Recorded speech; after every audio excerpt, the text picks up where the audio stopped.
Karabas. Karabas.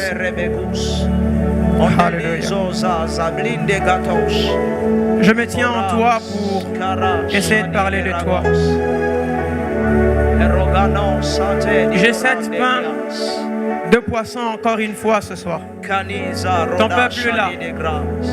Ils ont besoin de manger à ta table.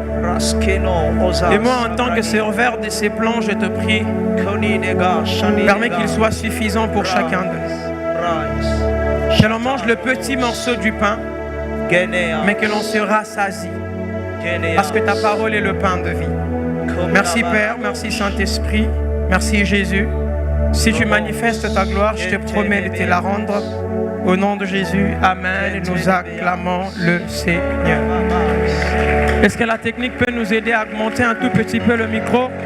Est-ce qu'on peut bien acclamer le Seigneur?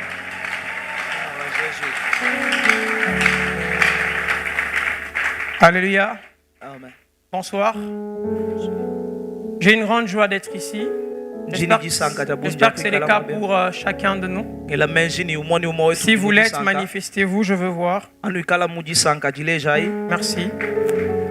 Alors on va faire quelque chose, c'est que vous allez m'aider à saluer votre voisin. Vous allez lui dire, le frère Albi, t'es salué. Est-ce qu'on peut faire ça?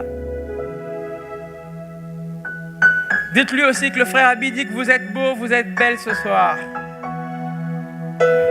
Bonsoir voisin, vous êtes beau. Merveilleux. Votre voisin vous a dit que vous êtes beau. Vous avez dit à la sœur là qu'elle est belle. Tout pour la gloire du Seigneur, n'est-ce pas? Que le Seigneur soit béni. Alors, grande est ma joie de me tenir ici et d'apporter la parole du Seigneur. Je ne le considère pas comme un acquis, mais comme un privilège venant de Dieu. De deux, je dis merci à notre Père, le pasteur Emmanuel, pour la marque de confiance. Jeune, mais il nous permet de nous tenir et de pouvoir parler à son peuple. Et la troisième personne à qui je dis merci, c'est vous. N'eût été votre présence, l'on ne parlerait aux chaises. Est-ce qu'on peut acclamer pour nous-mêmes?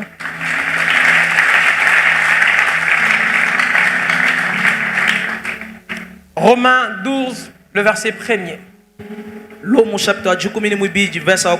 La Bible déclare, je lis dans la version Parole de vie. Frères et sœurs chrétiens, Dieu est plein de bonté pour nous. Alors, je vous demande ceci. Offrez-lui votre personne et votre vie. C'est les sacrifices réservés à Dieu qui lui plaît.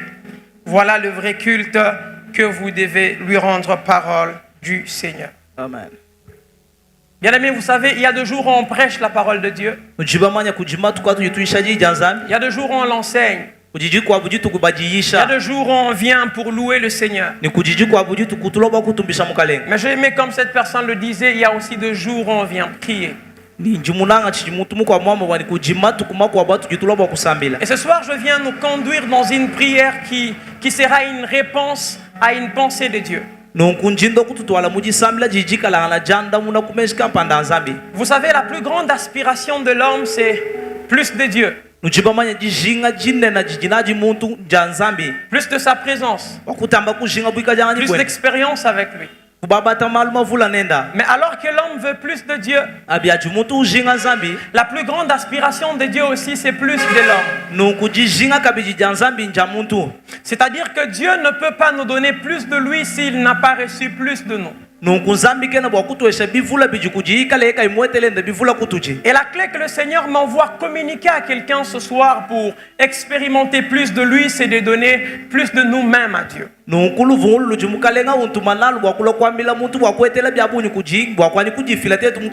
Parce que la constance de notre présence dans la présence de Dieu est une gâchette pour la manifestation de sa gloire. Alors dans ce texte que nous venons de lire ensemble, il est question de Paul qui s'adresse aux chrétiens de Rome. Dans la première partie, allant du chapitre 1er au chapitre 11e, l'apôtre Paul entreprend de poser des bases doctrinales. Il prend le temps de rendre conscient le chrétien de Rome de la taille de la grâce que nous avons eue. De que de choses le Seigneur Jésus a fait pour nous. De combien on ne méritait pas du fait que l'alliance était pour Israël, mais que nous avons été simplement greffés à la racine. Mais l'apôtre Paul rend conscient le chrétien de Rome à quelque chose. Il dit, maintenant que vous avez conscience de la taille de la bonté de Dieu à votre égard, les sentiments que vous devez avoir, la réponse ou la réplique que vous devez avoir vis-à-vis de Dieu, c'est de vous offrir vous-même comme de sacrifices vivants, de sacrifices saints et agréables à Dieu. Mais j'aime la précision. Il dit, ce sera de votre part un culte raisonnable. Mais parole de vie dit ceci. Voilà le vrai culte que Dieu agrée. De par ce texte, j'aimerais poser 3 bases qui vont porter mon message de ce soir. La première chose que nous devons noter, l'offrande de soi est la réaction la plus logique de celui qui a vécu la bonté de Dieu. Lorsque vous lisez ces textes, vous commencez à comprendre qu'à cause de la taille de la bonté que Dieu a manifestée, qu'à cause des choses que Dieu a fait pour nous, la conséquence la plus logique, c'est de se donner à Dieu. Vous serez d'accord avec moi que lorsque le parent paye des études pour leurs enfants, ce que les parents attendent comme réplique, c'est que les enfants s'appliquent à l'école. C'est comme ça que vous verrez certains parents dire, j'ai l'impression que vous n'avez pas conscience de la taille du sacrifice que je fais. Je me bats, je paye vos frais académiques, vos frais scolaires, mais vous allez jouer à l'école. C'est un peu l'image de Dieu qui fait tellement pour nous et qui attend que la réplique à la grandeur de sa bonté soit l'offrande de nous-mêmes.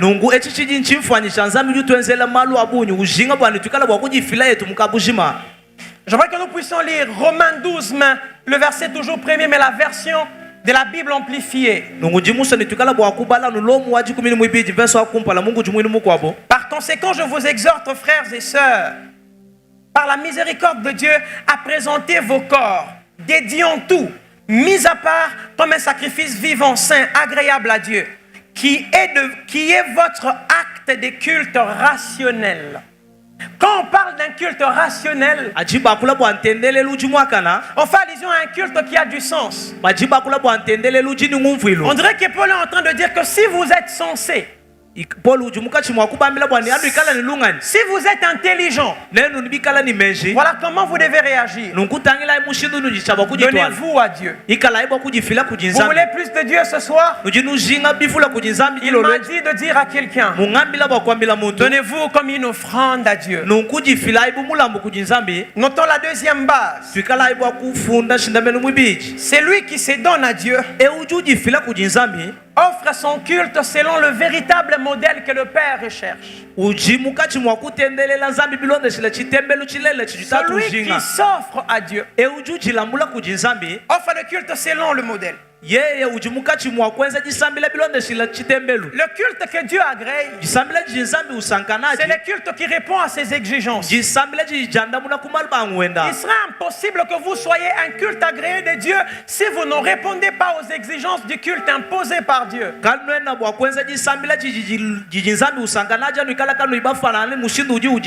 y a des entreprises, quand vous allez pour déposer votre demande d'embauche, où est-ce qu'on a lancé l'offre de recrutement. Il y a des entreprises qui recommandent que vous devez respecter certaines normes, entre autres, respecter les nouveaux modèles de CV. Si vous n'avez pas conscience de ça, quelque chose va se passer. Quelle que soit la beauté et la composition de votre document, il sera disqualifié parce qu'il ne répond pas aux critères. Il y a des personnes qui peuvent tout recevoir de Dieu, mais seulement ils veulent offrir le culte à leur manière. Jésus vient et trouve la femme samaritaine. Ils entreprennent une discussion. Mais la femme samaritaine dit quelque chose à Jésus. Vous dites chez vous qu'il faut adorer à Jérusalem. Nous, nos pères ont adoré à cette montagne. J'aime la réponse de Jésus. Il dit, vous adorez ce que vous ne connaissez pas. Nous adorons ce que nous connaissons. Jésus est en train de dire à la femme samaritaine que le culte que vous offrez à Dieu n'est pas le culte selon le modèle. C'est Israël qui a reçu l'alliance. C'est Israël qui a reçu le modèle du culte. Et le modèle du culte selon Dieu pour Israël, c'est d'offrir le culte à la montagne, précisément à Jérusalem. Et vous, ce culte que vous offrez à la montagne de Garizim n'est pas un bon culte. Mais Jésus va plus loin pour dire, un temps vient où vous n'avez plus besoin de lieu. Les temps arrivent où de vrais adorateurs adoreront le Père en esprit et en vérité. Parce que ça ne dépendra pas d'un lieu, mais ça dépendra du fait que vous êtes devenu l'autel, le sacrificateur et les sacrifices.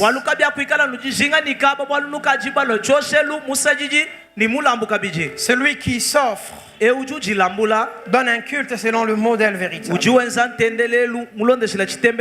La troisième base, encore plus de Dieu est possible. Mais Dieu recherche en chaque homme un élément déclencheur. Et cet élément déclencheur, c'est une vie sacrifiée à Dieu. Nous aspirons à encore plus. Un peu plus de ta gloire. Un peu plus d'argent. Un peu plus de ta grâce. Mais Dieu recherche un élément déclencheur en chacun de nous. Ça veut dire que les yeux de Dieu sont en train de parcourir la terre et ils cherchent quelque chose. Il y a-t-il sur la terre quelqu'un qui s'est donné totalement afin que je donne un peu plus de moi dans sa vie?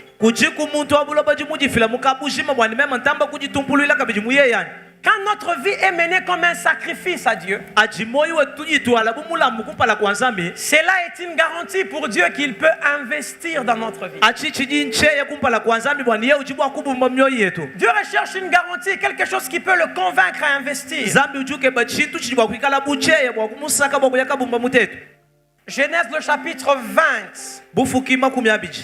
le verset 10 à 12 et 15 à 18. Puis Abraham étendit la main et prit le couteau pour égorger son fils. Alors l'ange de l'Éternel l'appela de cieux et dit, Abraham. Il répondit, me voici. L'ange dit, n'avance pas ta main sur l'enfant et ne lui fais rien, car je sais maintenant que tu me crains. D'autres versions disent,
Ça n'a plus rien à voir avec être à la borne Bakwadianga. Ça a tout à voir avec devenir un hôtel constant. Lorsque vous lisez tout l'Ancien Testament, vous serez d'accord avec moi que le culte tourne autour du sacrifice. De telle sorte que tous ceux qui ont offert de culte à Dieu offraient de sacrifice au Seigneur. Vous avez l'exemple de Caïn et Abel. La Bible dit qu'au bout d'un temps, ils amenèrent leurs offrandes. Au-delà de Caïn, la Bible parle de Noé. Après être sorti de... Comment ça s'appelle? L'arche. Il a offert un sacrifice à Dieu. Et cela fut un sacrifice de bonne odeur. Et on ne peut pas offrir un véritable culte à Dieu lorsque l'on offusque le Saint-Esprit. Lorsque l'on met de côté le Saint-Esprit, je m'excuse. Pourquoi? La Bible déclare ceci dans 1 Corinthiens, le chapitre 2e, le verset 10 à 11. Mais Dieu nous a révélé par son esprit. Car l'esprit sonde toutes choses. Oui, même les choses profondes de Dieu. Vous avez besoin de l'esprit. Parce que c'est l'esprit qui connaît le type de culte que le Père attend. Isaac va voir son fils. Fais-moi le mets que j'aime. Et Rebecca vient. Je connais tellement le goût de ton père que je peux te donner les indications qu'il faut pour que tu lui donnes le plat qui réjouira son cœur. Le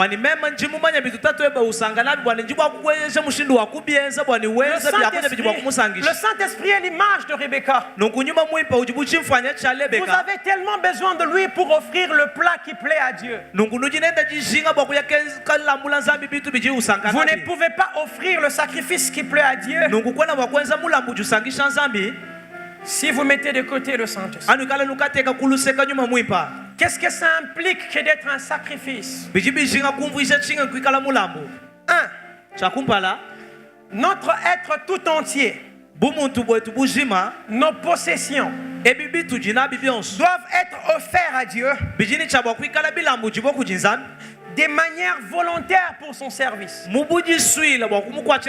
Si vous offrez des sacrifices, vous devez tout donner à Dieu volontairement. Mon esprit, mon âme et mon corps, tous mes avoirs appartiennent à Dieu. Le Seigneur m'a amené à comprendre. Le problème de l'homme, c'est pas sa poche. Le problème de l'homme, c'est son cœur. Si le cœur a été offert, toutes les autres choses suivront. Offrons notre être à Dieu. 2. Chaque mouvement, chaque parole, chaque geste, chaque instant de notre vécu doivent être faits avec objectif. La gloire de Dieu.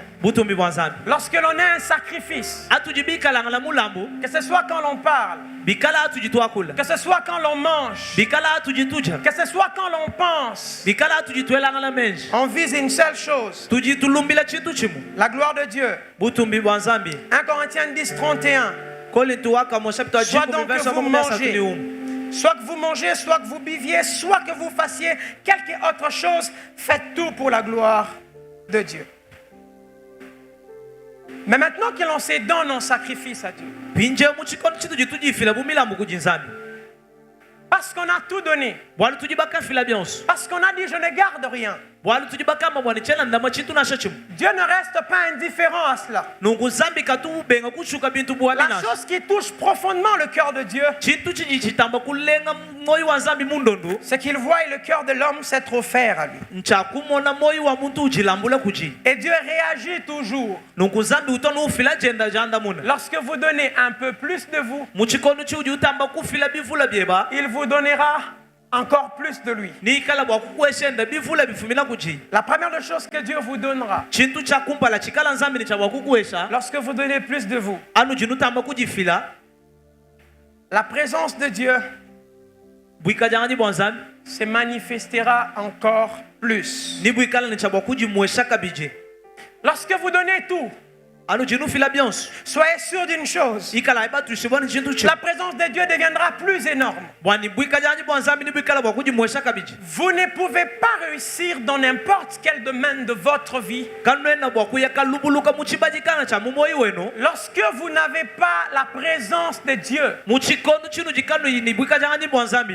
Si vous voulez avoir la percée, si vous voulez avoir le succès, si vous voulez la distinction, vous avez besoin que Dieu soit avec vous. La Bible parlant de Joseph, la Bible dit que tout ce qu'il faisait lui réussissait. Mais j'aime la raison. L'Éternel était avec lui. Il ne suffit pas que de compter sur votre expérience et les talents. David avait la compétence. Il savait que la royauté lui était réservée. Mais pour entrer dans les processus de la préparation à la royauté, il lui fallait en plus de sa connaissance une chose. Quand on propose à Saül David, écoutez ce qu'on dit. On connaît le fils d'Isaïe. Il est beau. Il a l'art, la connaissance. Mais j'aime la dernière chose sur laquelle on s'apaisantit.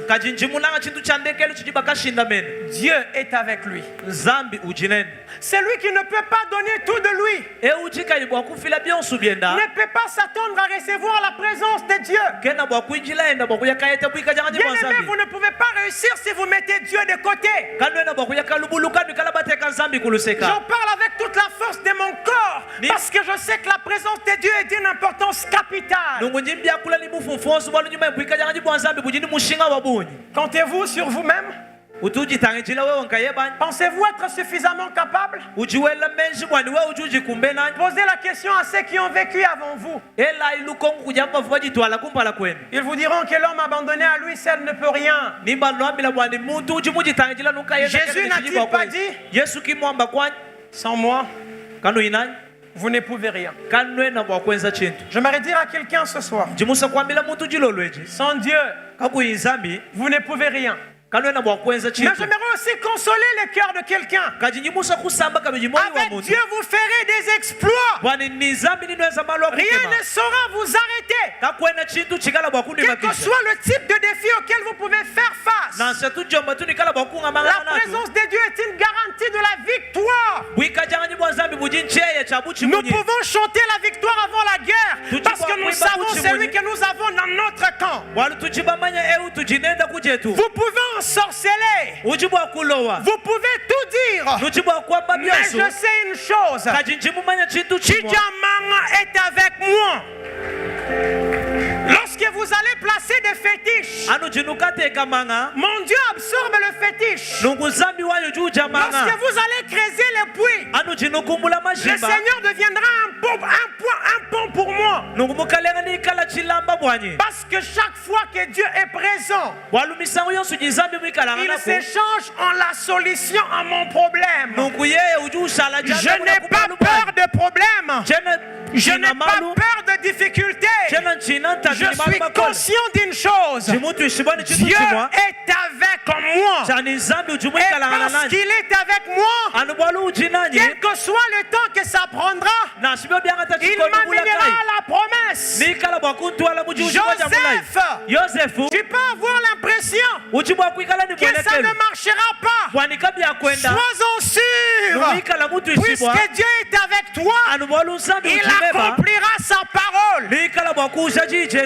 Est-ce qu'il y a quelqu'un qui le croit ce soir? La deuxième des choses qui arrive, quand Dieu reçoit plus de vous.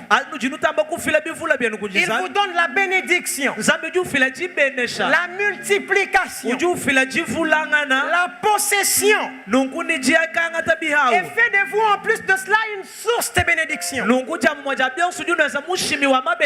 Quand Dieu vous donne plus de lui, il vous donne non seulement la provision, mais il vous change en provision pour les autres. Je suis venu déclarer à Abraham ce soir, puisque tu as donné ton Isaac, puisque tu as donné ton être tout entier, je viens annoncer à ta famille que Dieu fait de toi une source de provision pour eux. Je viens annoncer à Mbujimaï que tu es la provision de Dieu.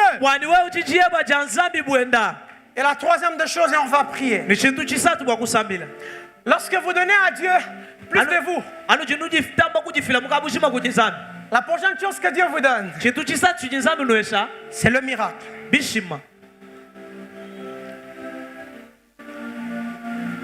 Les miracles, c'est l'incompris de Dieu dans les compris de l'homme pour se distinguer comme grand. Frère Abi, vous dites quoi?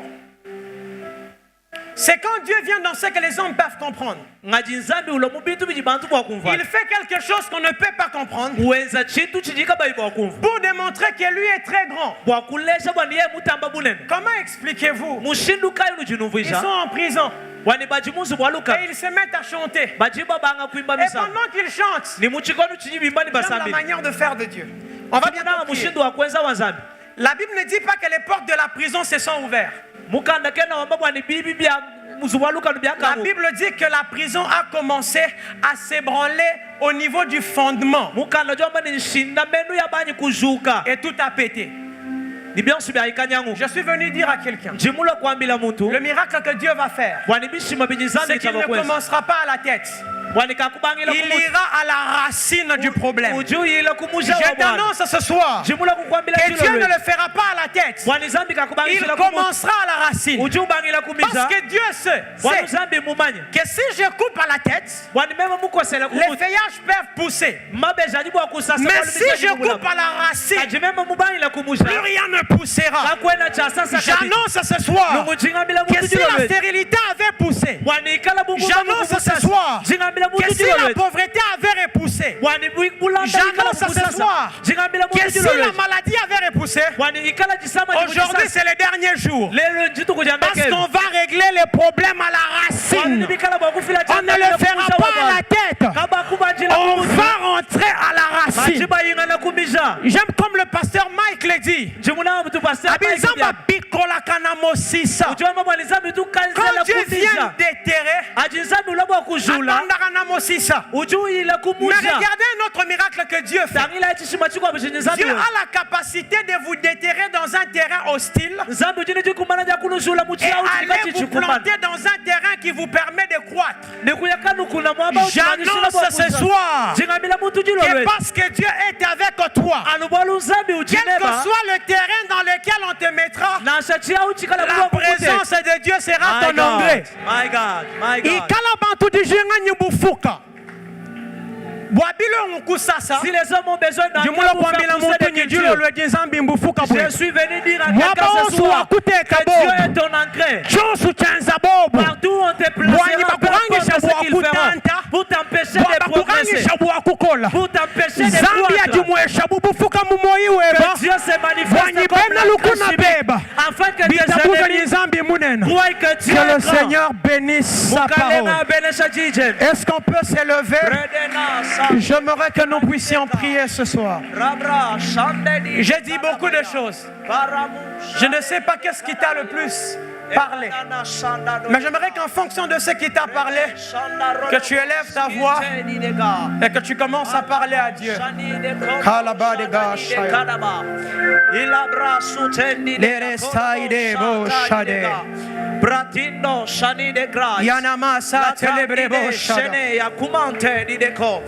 Quel que soit le lieu où on me plantera, l'Éternel est mon engrais. Yananoma se telebra idado. Lo se cade de